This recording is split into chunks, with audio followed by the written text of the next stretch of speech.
All right, let's get right into it. We're going to talk about a pretty shocking warning that just came out from one of the biggest banks in the world. But the really wild part? There's a historical pattern here that suggests almost everyone is completely missing the real story. So what's the big number? 40%. Yeah. JP Morgan is saying there's a 40% chance of a major economic crisis hitting us by the end of 2025. I mean, think about that. That's basically a coin flip. And that just begs the question, right? If one of the top banks on Earth is sounding the alarm, why does it feel like the market is just ignoring it?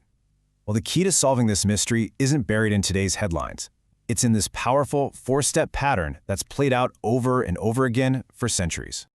Okay, so first up, a warning nobody hears. Let's really break down what this warning is and why the market's reaction is so strange.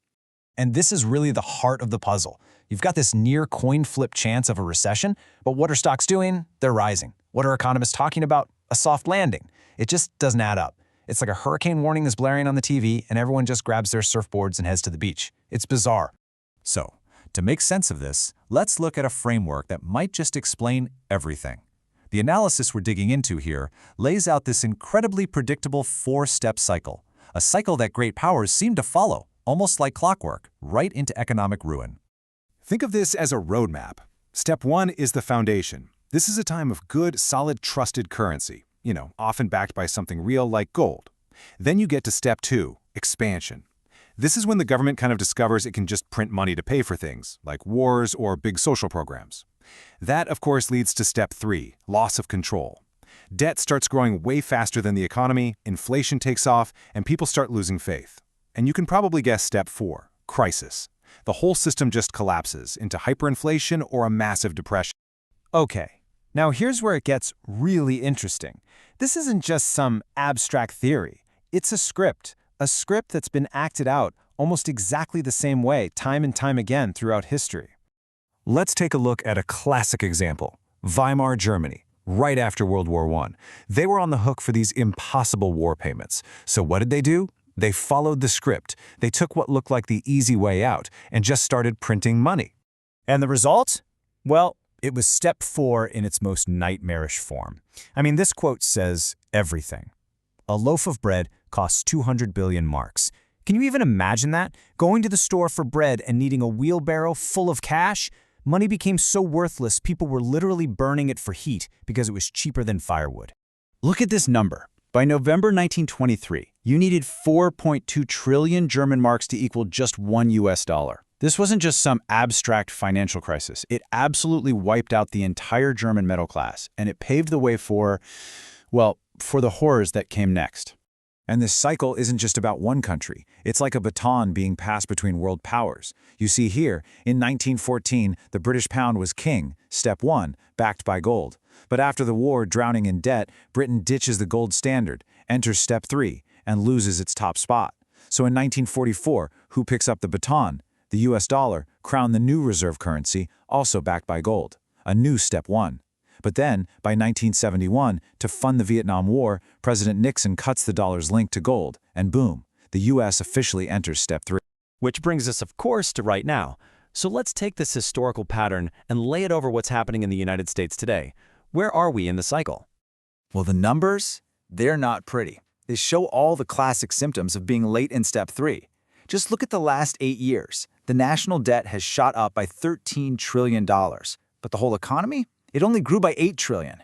You don't have to be a math genius to see the problem there. The debt is growing way faster than our ability to actually pay for it.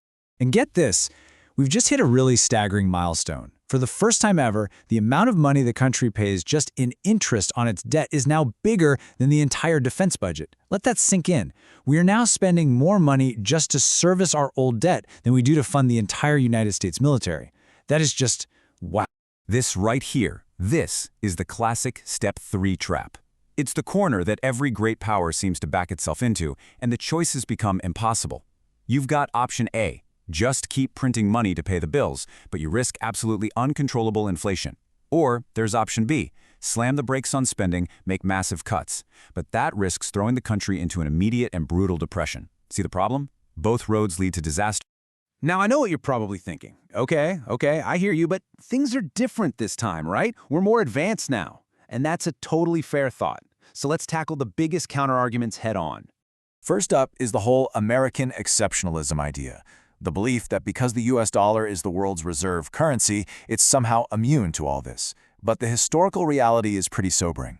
The British Empire believed it was exceptional too. They thought the pound was untouchable, right before its currency collapsed. It seems like every empire in history believes it's the exception to the rule, until it's not. Okay, but what about technology? We have AI, complex financial instruments. Surely that makes us more resilient? Well, let's go back to Weimar Germany.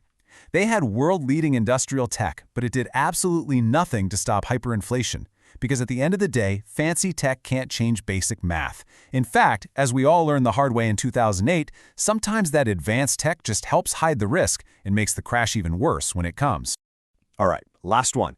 The argument that the Fed can handle it. The belief that the Federal Reserve has all the tools it needs to manage any crisis. But if you look at the historical reality, what has the Fed's solution been for pretty much every crisis over the past 50 years? Print more money. Just push a bigger problem into the future. That's not really management, is it? It's more like trying to solve your debt problem by getting a new credit card with an even higher limit. So where does that leave us? If the historical playbook is this clear, and the arguments for this time is different, seem pretty weak, what's the final takeaway? This might be the most crucial point of all. What we're talking about here, this isn't about politics. This has nothing to do with being left or right. It's not an opinion. It's just math. Simple, cold, unavoidable arithmetic. It's almost like a law of nature, something you could call economic gravity.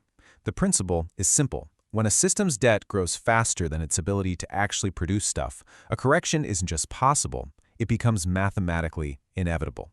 Eventually, gravity always wins. And when you look at it that way, it completely changes how you see that 40% warning from JP Morgan, doesn't it? It stops looking like a wild guess and starts looking like an attempt to put a date on a mathematical certainty. So the question isn't if this is going to happen, the real question is when. And that leaves all of us with a much bigger question to think about. How are you going to prepare?